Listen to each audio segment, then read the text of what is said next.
Kwa wilaya ya Bagamoyo, serikali kupitia REA inaendelea na utekelezaji wa mradi wa kupeleka umeme kwenye maeneo ya migodi midogo yakiwemo maeneo ya wazalishaji wa chumvi kupitia mkandarasi aitwaye DM Company Limited.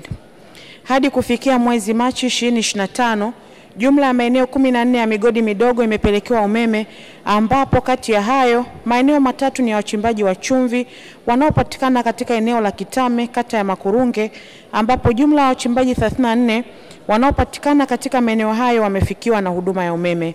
Kazi ya kupeleka umeme kwa wachimbaji wa chumvi waliosalia itaendelea kulingana na upatikanaji wa fedha.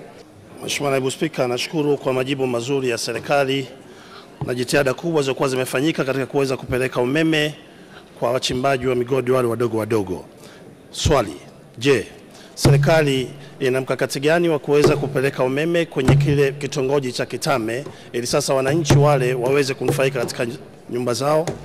Lakini hoja ya pili, Mheshimiwa Naibu Spika, zaidi ya shilingi bilioni 3.8 zimetumika pale katika jimbo la Kibiti kupeleka umeme katika zile kata za Deta, kata Kiongoroni, Mbochi, Mapaloni na Msala. Kwa niaba ya wananchi wa jimbo la Kibiti, nilikuwa naomba Mheshimiwa Waziri tufikishie salamu zetu na pongezi kwa Mheshimiwa Rais ili alivyoweza kufanikisha ndoto za wana Kibiti wanaoishi katika maeneo ya Deta ya kuweza kupata umeme. Katika eneo hili la Kitame tunayo miradi ya vitongoji ambayo inafuata, na nataka nimhakikishie Mheshimiwa mbunge kwamba wananchi wa kitongoji hiki na wenyewe watanufaika na huduma hiyo ya umeme.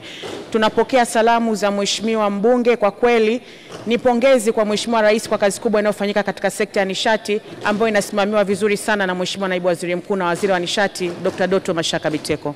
Kama kituo cha kupozea umeme kilichoko eneo la Uhuru wilaya ya Urambo kimekamilika, je, ni lini kitazinduliwa rasmi?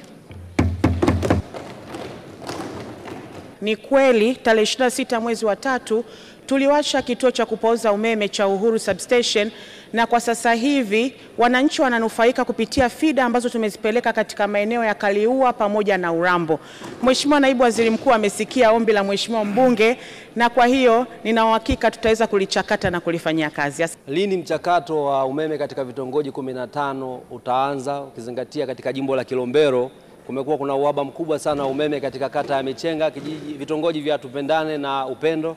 Mheshimiwa Naibu Spika, mkandarasi wa kupeleka umeme katika vitongoji 15 katika jimbo la Mheshimiwa mbunge ameshapatikana na ameshaanza kazi katika maeneo mengine. Tunamwendelea kumsisitiza mkandarasi aongeze magenge na aongeze nguvu ili kuweza kufikia majimbo mengine katika mkoa wa Morogoro. Kwa nimhakikishie Mheshimiwa mbunge tutaendelea kumsimamia mkandarasi huyu ambaye ameanza katika maeneo mengine kwa kadri ya maelekezo ya RCC ambayo walikuwa wamekubaliana, na baada ya hapo atafika kwenye jimbo la Mheshimiwa mbunge. Asante Mheshimiwa Naibu Spika.